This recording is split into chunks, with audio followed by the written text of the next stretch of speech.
Hi guys, so today our topic is about magnetic optical activity. So first of all, we'll discuss what is magnetic optical activity. It is like referring to the phenomenon where the optical properties of material are influenced by the presence of a magnetic field. So this effect is observed various optical phenomena such as the Faraday effect, the Zeeman effect, and the magneto-optical Kerr effect, which is also known as MOOC.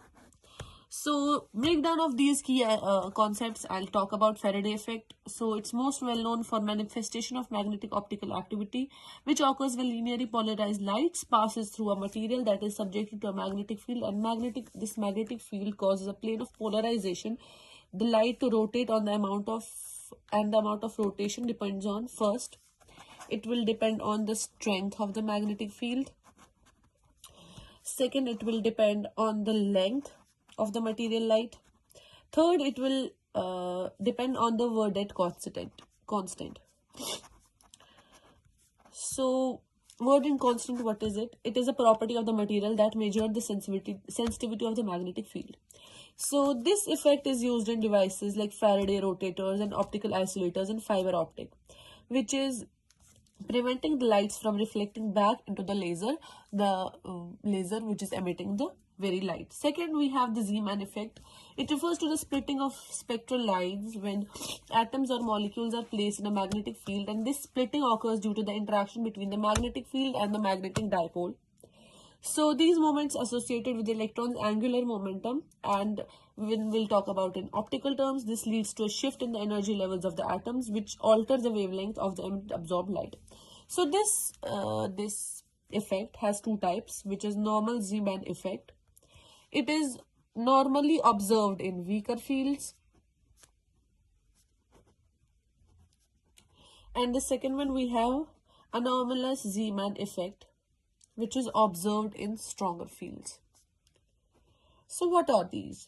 So in normal Zeeman effect results in splitting of a spectral light into three components, and the anomalous Zeeman effect causes more complex splitting due to electron spin interactions. Now coming about to this MOKE, which is magneto-optical Kerr effect. So it's another type of magnetic optical activity which occurs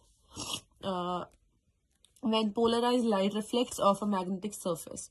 So the light experiences changes in its polarization due to magnetization of the material, and the three main types are polar Kerr effect, longitudinal Kerr effect, and the transverse Kerr effect.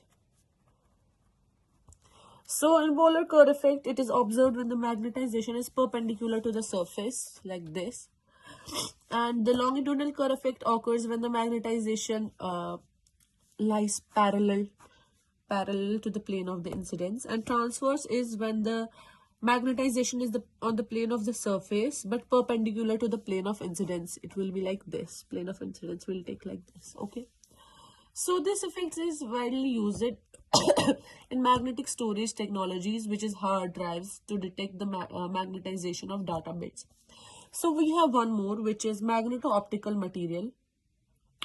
The materials which exhibit magnetic optical activity are often ferromagnetic, ferrimagnetic, or paramagnetic, which includes the compounds like yttrium, iron, garnet, which is YiG, or certain metals and semiconductors. These materials are characterized by their ability to interact with the light and the magnetic field, and they have applications of magneto-optical sensors or data storage or optical isolators. So when we'll apply these, okay. So in applications we'll apply them in optical isolators, which are devices that allow light to pass in one direction but block in the reverse, protecting the sensitive components from back referred light. Like light will go like this, but it will block it here, it will not come back.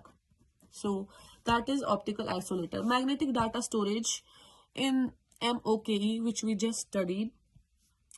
MOKE, it is utilized in reading magnetic bits in data storage devices.